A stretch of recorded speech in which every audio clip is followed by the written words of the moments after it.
Today's episode is sponsored by the American Homebrewers Association. Become a part of the U.S.'s largest community of homebrewers for just $48 a year by going to unitedwedrink.com/AHA.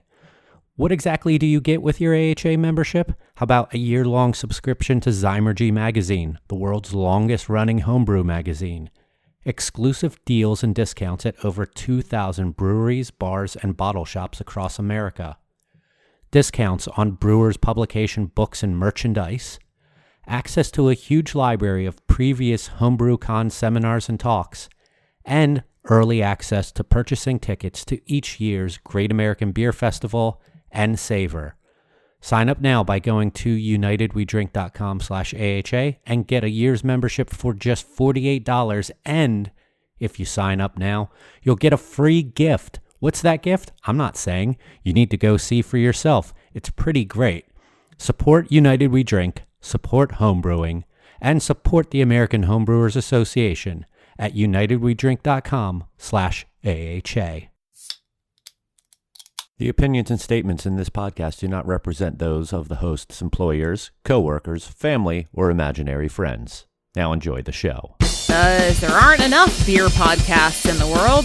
Welcome to United We Drink.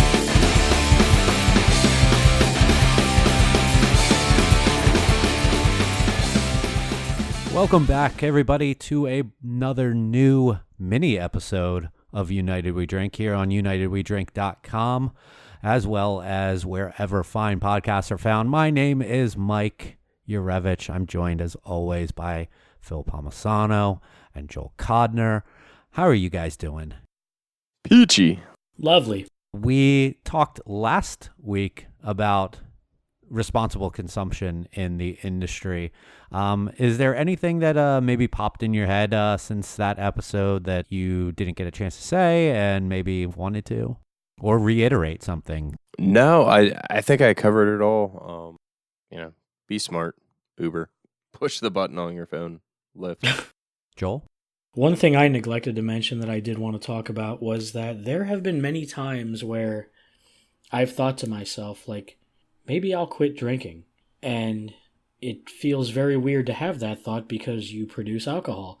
And it's like, how can I get through a day without sampling, what we're fermenting or testing what's, for quality control purposes, and I don't mean that as a joke, like trying what you already have on tap and making sure it's holding up, that it conforms to your quality standards and everything like that. So it's very tricky. I mean, I don't think I would ever quit in the sense of like no alcohol ever, but maybe limiting it to special occasions, a glass of wine here or there, maybe a special bottle on, a birthday or an anniversary or things like that. But it can make you feel very trapped being in the industry and producing these things and then having to drink them just because you have to make sure they're okay. And, I'm sure some people are going to go, well, you can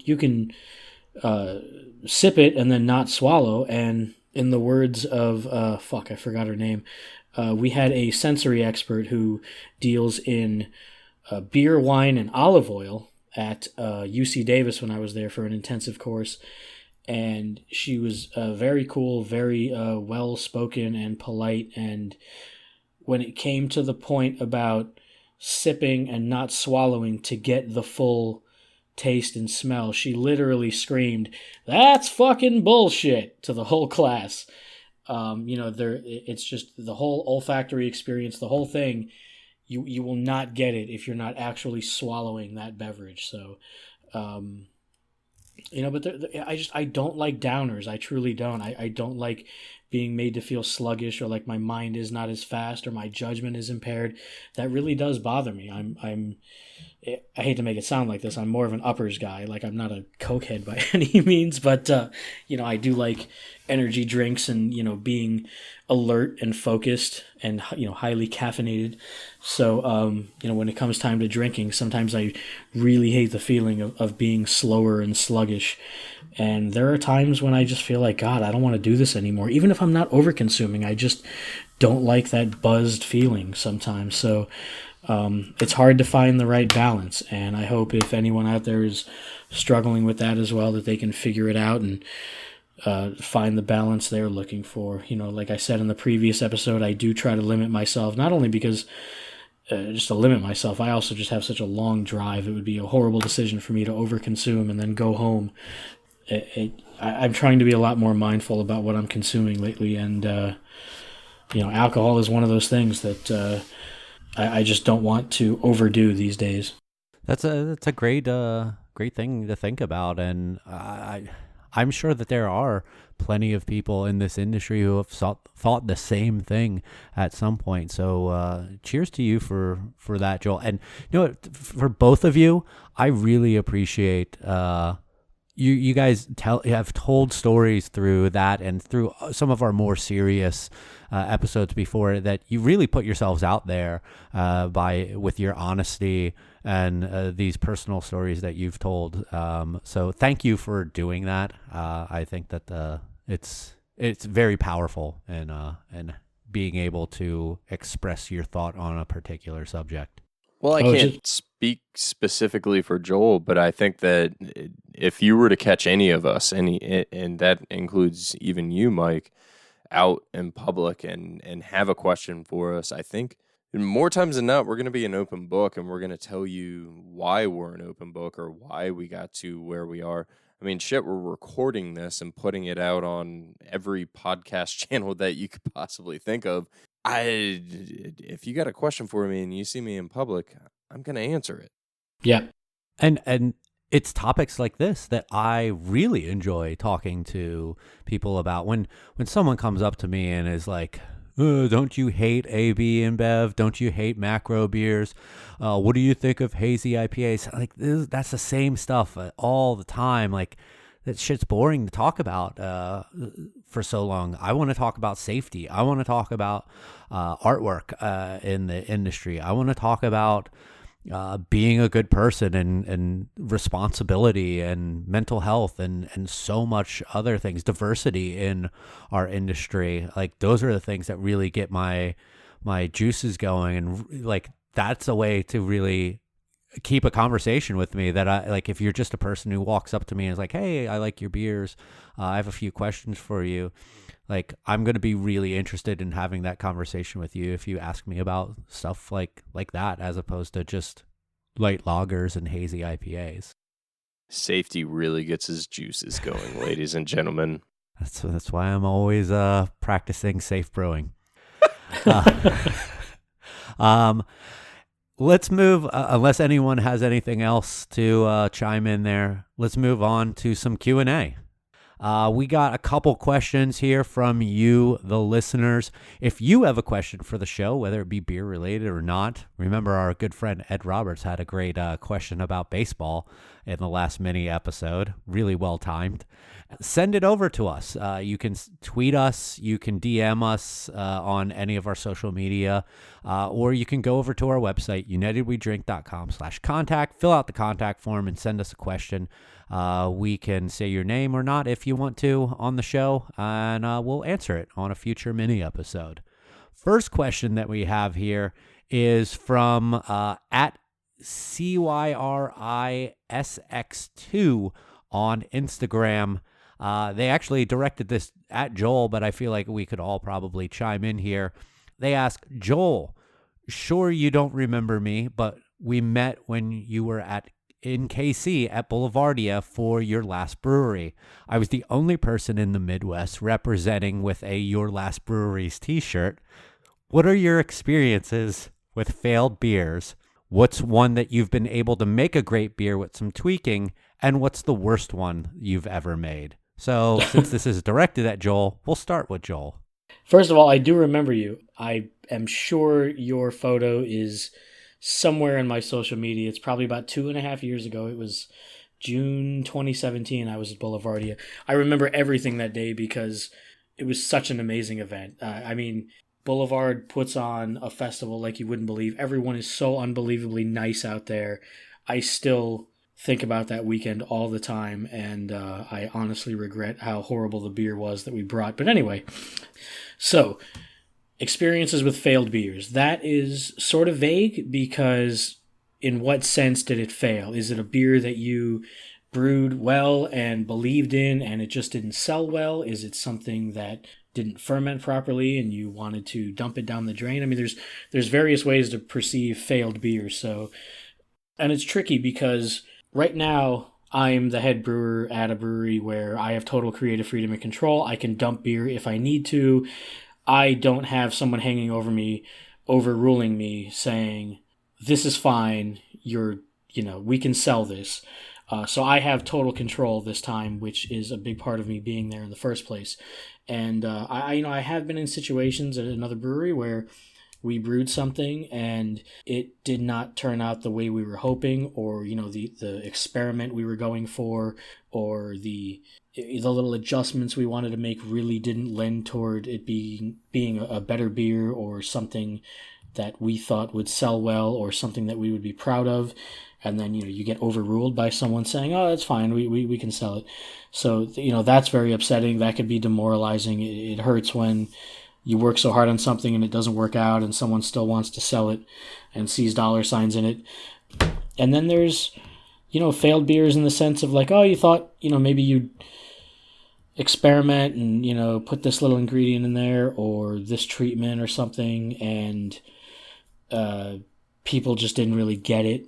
First of all, I would never put out any beer that I didn't fully support, and if I felt like it was good and then not tasting so great later on, I would definitely take it off. Fortunately, I have that freedom and control right now, and I stand by that. A beer that I've been able to make great with some tweaking. I don't necessarily know I've been in that sort of situation. I used to have to brew core brands all the time, probably up to 4, 5, 6 core brands at one brewery. And there was lots of tweaking going on, a lot of playing with hops, a lot of playing with yeast strains. And initially, a lot of times things would take a turn for the worse. And it's important to course correct and make sure that you get the beer back to the way you want it. I don't really know if I have an example of something that was made great with tweaking. And I'm constantly tweaking, the couple of little core things that I do at my current brewery, just because, not that there's anything wrong with the way it is now, but there's always room for improvement. A lot of times it's really playing with the water.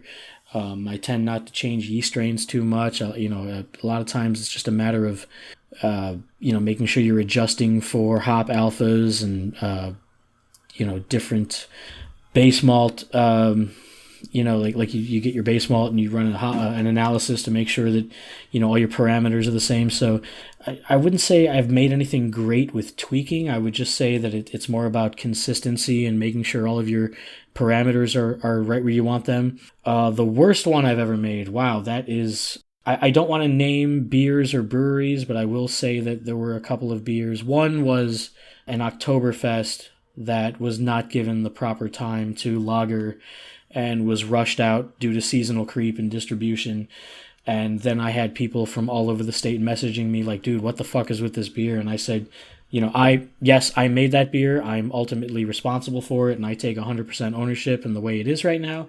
But I was overruled by higher up saying this beer had to go out now, and it was not something I was proud of. It's not something I ever hope to repeat again. But that's just something you kind of have to deal with when you're on the ground floor and don't have final say over things. So there's that, and like a couple little other things, when a boss will tell you to come in and tweak this or tweak that with no real sense or logic behind it. It's just experimenting for experimentation's sake, knowing it's going to have to go into distribution, and this is a beer people are used to and rely on and expect consistency from, and all of a sudden you're going to throw a monkey wrench in and change it up. So, there's things like that I don't like, that I really regret and unfortunately couldn't do much about. But fortunately, I'm not stuck with those sort of things right now, and I can control quality a bit better. Being a non-distributing brew pub. So I'm certainly not proud of certain things that have gone sideways and I had to put out, but fortunately now Mike and I are putting together some really great beers that we're super proud of. Some of the there are some things we feel like are the best we've ever made. period. And we're really proud of that, and we hope to keep it going. One thing that I certainly love about working with you is those things that you said, is being able to make the judgment call on this isn't good, or this just is something that isn't good anymore. We dumped 4 barrels of a beer a couple weeks ago because it was no longer acceptable to us. It was fine, but it aged and it wasn't selling, and we put it down the drain rather than into people's mouths, and it have no representation on what Joel originally had planned for that beer. I've had probably just about the same experiences with Joel as far as failed beers, because we've worked together for so long at a few different places. What's a great beer that was able to make through tweaking? I don't think that tweaking of a bad beer has ever resulted in a good beer that I have been a part of. I could actually think of one beer that I know I had no part of that was a bad beer that was tweaked, and that was for a brewery that Phil was working for, with an infected batch of a brown ale that turned into a sour beer later on through some additional tweaking. Seabass. But for the most part, usually a bad beer is not worth the tweaking, because you'll end up dumping a lot more money into additional ingredients.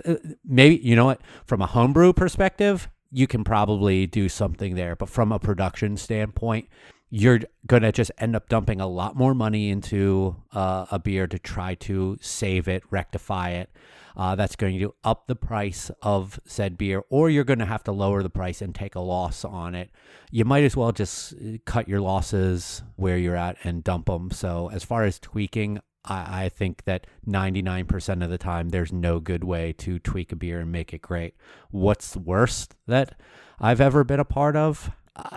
Any time that we've ever released a beer that has diacetyl in it and know that there's diacetyl, not that it has popped up later on. We diacetyl tested tons of beers. I'm super sensitive to diacetyl, and I was always the go-to for like diacetyl testing. What's this? And if I said no to it and it was passed anyway, yeah, I work there. It's partially on me, but I said no, and then it goes into package. And it's a diacetyl bomb later on someone's draft or in cans. Those are probably the ones that I would always look to. Phil, any experiences homebrewing, or because I know you're the one who out of all of us has homebrewed the most. Any issues with that professionally or on homebrew? Yeah. So on the production side, on a regular basis, This topic really is easy for me to answer. I've never produced a beer production-wise, with the exception of like maybe one, which was a collaboration with my entire department for a 5-year collection. On the homebrew side, though, I've been pretty lucky for the most part to not have too many bad beers. And I'm sure there's a handful of listeners out there that remember the one time I tried to do a Festina Pesh clone and completely destroyed, I believe it was a good buddy of mine, John Lynn's outside refrigerator, because it was just overly infected. I nicknamed it my divorce beer because I decided I was going to ferment the beer outside in Florida. Oh, that's that temperature one. controlled. Yeah, it smelled like rotting flesh. God only knows what was wrong with it. I wasn't trained enough to try and figure it out. It was just bad. The bug ran wild, and the beer itself wasn't good. As for adding things, as a homebrewer, I love going to my local farmer's market and experimenting and finding new things. Dried fruits, teas, fresh fruits, all, sort of milling into not necessarily covering up imperfections, but covering up maybe inexperience on the brewing side. I'm not the most technical brewer. I haven't brewed a batch of beer in quite some time, but when I was brewing, I knew I had some shortcomings and I could utilize some flavors, coffee, vanilla extracts, things of that nature, vanilla beans to sort of cover it up and experiment otherwise. So yeah, I think errors are bound to happen even on a production side. Hopefully you have a trained staff to catch them, or you're not getting pressure from above to necessarily release something that has a glaring flaw to it. Good answers there, everyone. Our last question for this mini episode is from friend of the show and also sponsor of the show, Lance White, who owns FRW Studios, a sponsor of the show. He asks us, it's that time of year when breweries are offering up their club memberships. With all the competition, it's hard to decide who to pick. Do you think limited releases and a small discount is enough to keep membership retention, or is it time for something else? Phil, we'll start with you. I think it depends. I still have a membership and a discount, which I don't use in a tasting room, and limited release beers are worthwhile to me. And I think that this is all based off of your needs. I have seen some really cool things like, hey, we're going to do a members only party. That was something at a previous employer of mine I was very happy to sort of spearhead. You get a cool t-shirt, you get a keychain or something to add perceived value, and using air quotes there. At the end of the day, you're joining the club more than likely because of the limited release beers. So as long as you can justify the price for the limited release beers, honestly, everything else is icing on the cake, in my opinion. I think it's tough, man. You know, there are so many goddamn breweries right now. I mean, there's another one within walking distance of us, and although we're friends, you know, that is our direct competition. And, you know, it's like, it's always about, like, what can you provide or what experience can you offer that will keep people in your tasting room rather than going down the street. And I think, you know, a mug club would maybe make sense for places that are a little bit busier and have more regulars rather than that sort of off the beaten path industrial area brewery that you may not get to very often. I mean, like Phil said, it really depends on what you're looking for. Do you want that exclusive shirt or that limited release bottle, or are you just such a regular at this one particular brewery that's right across from where you live? You know, do you just want that discount because you know you're going to be there every day for pints? You know, it's tricky. I think having a members only party is really cool. You know, having some exclusivity, you know, really entices people, but it's really all about what you're offering and what you can do different than the next guy. And I see a lot of breweries offering these mug clubs and things. I don't know many people that are members. I don't know. We've toyed with the idea of having one at our place. We really never came up with anything concrete and haven't started one yet, but we are downtown and have a lot of foot traffic and a lot of regulars that we see every day who might be interested in something like that. I really don't know. It's something that needs to be, you know, given a lot of thought. You know, we had one at our previous brewery. I think it worked well in some respects, not so well in others. You know, sometimes the members only party might be a little poorly executed, or people aren't necessarily feeling the value of their membership dollars. So I don't know. It's really tough to find a balance of something that, you know, all these people, because some breweries, you know, it seems like they're just looking for a cash grab. I mean, you've got breweries that haven't even opened up yet, but there's all this hype behind them. So they're going to throw out a mug club and you're going to pay, you know, $300, $400, $500. The brewery hasn't even opened yet. You've never been in the tasting room, but because, you know, they were the hottest home brewer around, you know, people think, oh, yeah, it's going to be awesome. And who knows? I mean, it might turn into a total shit show. So I don't know. I wish I sort of had that pub across the street that I could be a member. For me, personally, I would like to just, you know, have a regular discount because I'm just going to hang out and drink at the bar. I'm not a big bottle shopper these days. This 6-pack of Celebration that I'm still working on that I mentioned last week I had picked up is probably the first craft beer I've bought in a long time. So, you know, like Phil said, it really depends on the individual's needs and wants. All great points. I'll add one thing else in there is if you have a mug club or a bottle club or something like that, poll your current members. When I was up in PA working at Moss Mill, we polled our members at the end of each year and asked them what are the things that they like the most, the things they dislike the most. Are there things that they felt were worthy of the price? Anything that they wish that they could add?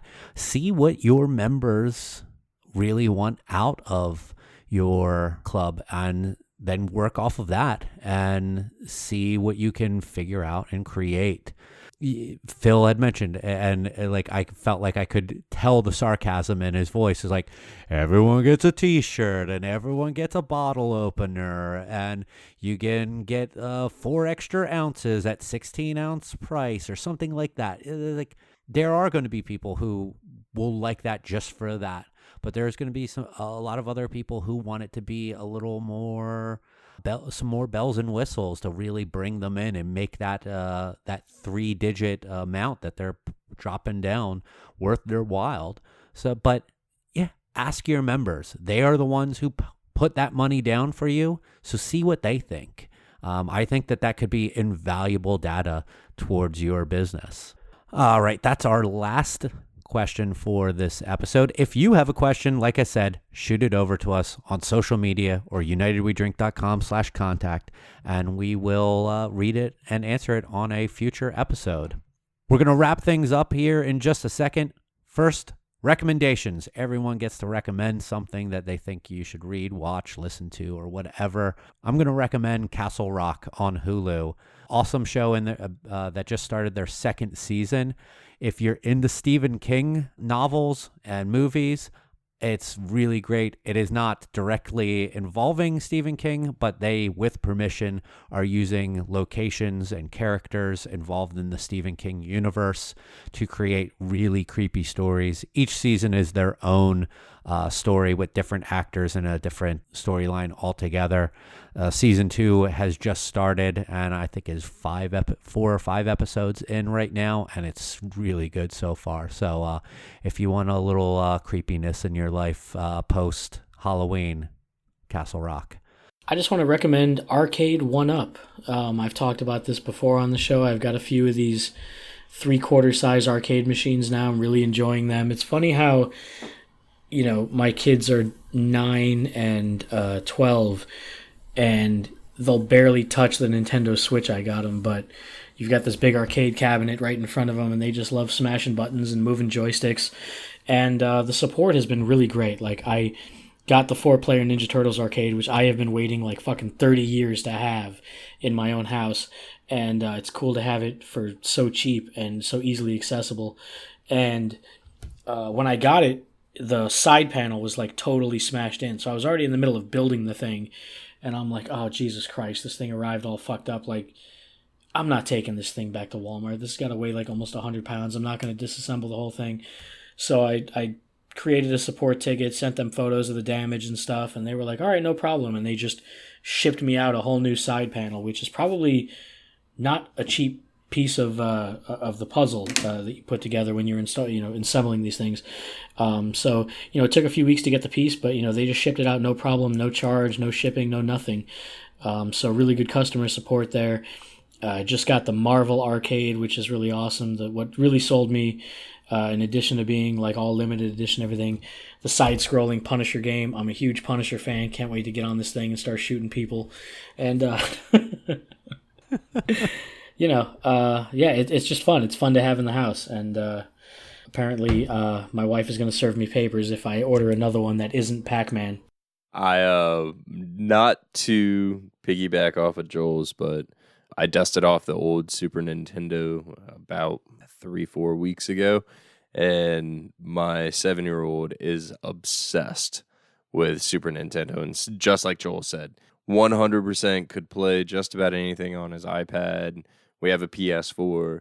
All he wants to do is play Super Nintendo and watch his mom and I play Super Nintendo. It's the best thing. Classic video games are hands down the best. Please, and find an emulator, get a 1-up, 3/4 arcade system, do something. Classic video games are so much better, in my opinion. What games does he like? Super Mario World. Nice. We are working our way through Super Mario World. I caught him playing Star Fox the other day. Oh, that's my favorite. he pulled out Clay Fighters for a little bit, and he was like, "Oh, Clay Fighters, what is this?" And I had to like take the Mortal Kombat 2 from him because I don't necessarily want him playing that right now. But Get over here. just call me Tipper Gore. So, but no, it's awesome to see his. Well, it's great for motor skills, but then it's just awesome to see the way he looks at the TV screen in comparison to the way that he's looking at something that has 50 times better graphics on his iPad. It's astonishing. By the way, if OneUp wants to sponsor the show, hit us up. We also got a new Spotify playlist coming out. We have now each had our own first playlist that we have created and curated. We are back to the beginning. It is Joel's turn to create a brand new playlist over on Spotify. What can people expect from the next playlist, Joel? Man, I'm really torn between like late 80s, early 90s hair metal and old school hip hop. So maybe I don't want to put both because that would just be so awkward. So I'm probably going to flip a coin between one or the other. No one will listen if it's the hair metal, I'm sure. But maybe I'll do it anyway. Well, Joel is just leaving you hanging. I guess you got to go over to unitedwedrink.com/Spotify and get on there. Follow the United We Drink account and follow our playlists. All of our previous ones are still available there. Phil had some indie hip hop. Joel's first one was movie soundtrack songs. I did some instrumental songs for driving. So if you're into music and you want to hear what we like to listen to, go on over and follow our account. Other than that, follow us on Twitter and Instagram and Facebook at United We Drink, at United We Drink Pod. Subscribe to the show on any of the podcast apps of your choice. We're on them. Buy a shirt, sticker, button at unitedwedrink.com/store. We'll be back next week with our brand new main episode where we're talking about what to expect getting into this industry. Until then, cheers, everybody. Cheers. See you.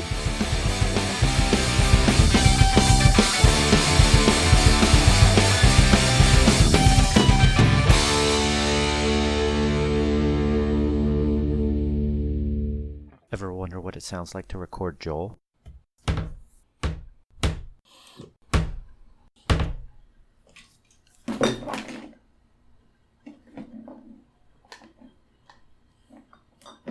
And that was just in 2 minutes of recording.